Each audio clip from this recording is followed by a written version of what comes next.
ಓಂ ವಿಶ್ವಸ್ಮೈ ನಮಃ. ಪ್ರೀತಿಯ ಬಂಧುಗಳೇ, ಇವತ್ತು ಸಾಧ್ಯ ಆದ್ರೆ ಅಕ್ಕ ತಮ್ಮ ಅಣ್ಣ ತಮ್ಮಂದ್ರು ದಯವಿಟ್ಟು ಮಾತಾಡ್ತಾರೆ. ಎಷ್ಟು ದಿವಸ ನೀವು ಮನಸ್ತಾಪದಿಂದ ದೂರ ಹೊಡೆದಿದ್ರೆ, ಯಾವುದೋ ಸಣ್ಣ ಪುಟ್ಟ ಸನ್ನಿವೇಶಗಳಿಂದ ದೂರ ಇರಬೇಡಿ.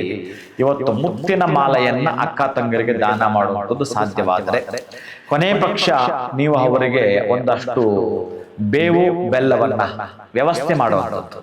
ಎಲ್ಲೋ ಇರ್ತಕ್ಕಂತಹದ್ದು ಬೇವನ್ನ ಸ್ವಲ್ಪ ಕಿತ್ತುಕೊಂಡು ಹೋಗಿ ಒಂದಷ್ಟು ಬೆಲ್ಲವನ್ನು ಸೇರಿಸಿಕೊಡ್ತಕ್ಕಂಥದ್ದು ಅಕ್ಕಪಕ್ಕದ ಮನೆಯವರಿಗೂ ಕೂಡ ಕೊಡ್ತಾ ಬನ್ನಿ. ಈ ದಿವಸ ಬೇವು ಬೆಲ್ಲಕ್ಕೆ ಹೆಚ್ಚಿನ ಪ್ರಾಶಸ್ತ್ಯ ಕೊಡಿ. ಹಾಗೇನೆ ಎಣ್ಣೆಯನ್ನೇ ಏನಾದ್ರು ನೀವು ದಾನ ಮಾಡ್ತೀರ ಅಂತಂದ್ರೆ ಕೆಲವು ಋಣಗಳಿಂದ ಮಾತ್ರ ಮುಕ್ತಿ ಆಗಲಿಕ್ಕಿರತಕ್ಕಂಥದ್ದು ಬೆಲ್ಲ, ಬೇವು, ಎಣ್ಣೆ. ಇದರಿಂದ ಆ ಅರಿಷ್ಟ ದೋಷಗಳು ಕೂಡ ನಿವಾರಣೆ ಆಗತಕ್ಕಂಥ ಸಾಧ್ಯತೆ. ಮತ್ತೆ ನಾಳೆ ಬೆಳಗ್ಗೆ ಇರುವ ಏನು ಯುಗಾದಿ ಇದೆಯೋ ದಯವಿಟ್ಟು 3 ಗಂಟೆಯಿಂದ ಪ್ರಾರಂಭ ಮಾಡಿಕೊಳ್ಳಿ.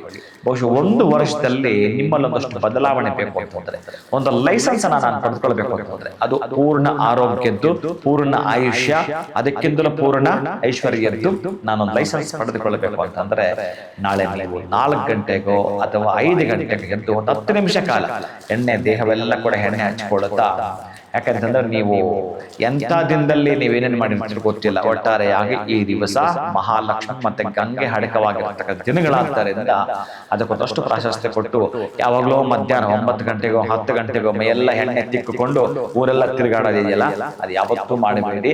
ನೀವು ಎಣ್ಣೆ ಬಳಕೊಂಡಿರ್ತಕ್ಕಂತಹದ್ದು ಮತ್ತೊಬ್ಬರು ನೋಡಬಾರ್ದು. ಇದು ಚೆನ್ನಾಗಿ ನೆನಪಿಟ್ಕೊಳ್ಳಿ.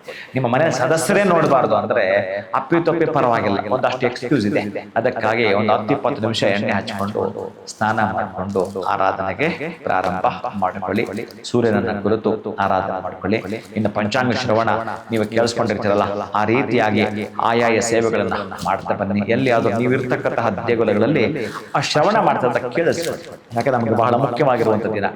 ಮಳೆ ಬೆಳೆಗಳು ಹೇಗಾಗ್ತವೆ, ಇನ್ನ ಈ ದೇಶದ ಉದ್ದಗಲಕ್ಕೂ ಕೂಡ ಎಲ್ಲೆಲ್ಲಿ ಅಭಿವೃದ್ಧಿ ಕಾಣಿಸ್ಕೊಳ್ಳುತ್ತೆ, ಎಲ್ಲೆಲ್ಲಿ ಹಾನಿ ಆಗುತ್ತೆ, ಇವೆಲ್ಲವೂ ಕೂಡ ಆ ಓದುವಂಥದ್ದು ಕಿವಿಗೆ ಹಾಕೊಳ್ಳೋದು. ಯಾರು ರಾಜ, ಯಾರ ಮಂತ್ರಿ, ಯಾವ ವಾಹನದ ಮೇಲೆ ಆ ರಾಜ ಹೇಳಿ ಬರ್ತಾರೆ, ಇವೆಲ್ಲವೂ ಕೂಡ ತುಂಬಾ ಚೆನ್ನಾಗಿರತಕ್ಕಂತಹದ್ದು. ಒಟ್ಟಾರೆಯಾಗಿ ಈ ವರ್ಷದ ಮೊದಲ ದಿನ ಅಂದ್ರೆ ಯುಗಾದಿ, ಯುಗದ ಆದಿ, ನಮಗೆ ಈ ಯುಗ ಪ್ರಾರಂಭ ಆದ ದಿನ ಅಂತ ಹೇಳುತ್ತಾರೆ.